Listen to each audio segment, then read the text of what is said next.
Hello everyone, welcome to Marlin Chess Kids. Today I'll show you the gameplay by Marat and Kaua Margues, and the game starts with the pawn to d4, f6, and here you have the unusual reply to a d4 opening. So the white continue to play a e4, e6, then the knight to c3, keep on to development, and bishop to b4, pinning the knight, and now another knight to develop to knight f3, then the knight to e7. And at this position, of course, the white will be better because white had a strong control of the center square with the two pawns. Then the white continued to play a bishop to d3, then the black castling. Then this is the first 5 move, and you can see the white has developed 3 of the pieces, the knight and the bishop, towards the 16th square in this position.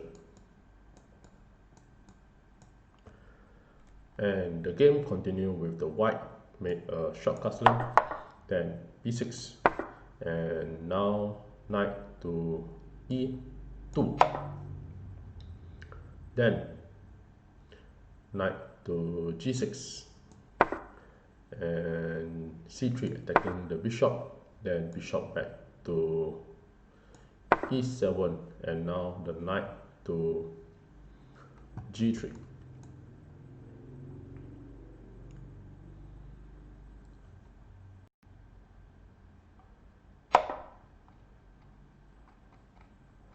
After this, bishop to b7 and rook to e1, then d5 from the black. And this is the first 10 move. You can see that the white is clearly better in this position because the pawn can capture the d5 pawn, and now after the pawn takes back, then now the white continue to attack from the king side with the h4, then bishop to d6, and now h5 attacking the knight. So after this, the knight play a knight f4, and here the bishop just capture the knight and bishop capture back. Then the queen to c2, and here the bishop will direct attacking the pawn and able to check the king. So h6 was played to prevent the attack. Another suggestion that you can play is you can capture the knight, then after the bishop capture, then you just move your king to h8, and now the pawn capture back, then bishop to c6. So back to the position h6, and now the white has the idea of playing knight to h4, and here you can come here, have a double attack the rook and the bishop together, and also the bishop can go to h7 and check the king, and if the king move to h1, then the knight will be a checkmate at g6. Therefore, in this game, the black play a bishop takes g3, and this is a blunder because at this move it allowed the white to continue the plan by using bishop h7 and check the king. And now the king to g8 h8 is a bad move, as here the white is winning, and now the knight to g6 and attack the king and attack the rook, and this is a fork, and this fork then any way to escape unless it capture the bishop.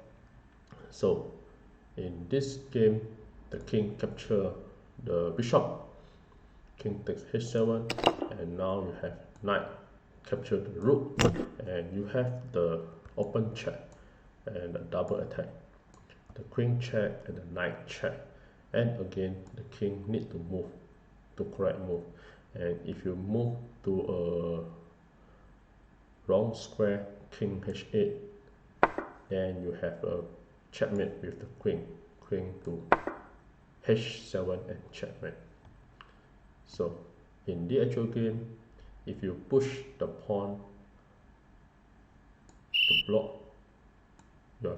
it's illegal because the knight is checking it. So in the actual game, the king to g8, and after this, now come another strong attack with the queen to h7 and check and sacrificing the knight. So if you capture with the king, capture the knight at f8, then the queen can go to h8 and check the king, and will capture, check the king and will capture the queen. So check, the king only can come to f7, and now queen takes queen, and will be winning for the white. So after the queen check, the king do not capture the knight, and the king move to f7, and after this, the white just capture the bishop. So at this position, there will be a better way is to play a knight to e6 and attacking the queen. So here we have a very strong attack for the white, and the knight also attack the pawn, allow the queen to capture the pawn. And if you use the queen to go for the exchange and protect the pawn, then you have another move such as knight to g5, and here you have a very interesting checkmate. So after any pawn, any of this pawn just capture the knight, you have the queen check the king and checkmate, and if the king just move to f8, then you have a back rank checkmate with the rook. So they show you with the pawn capture, then you have the queen check, then king f8, then you just use the rook and checkmate.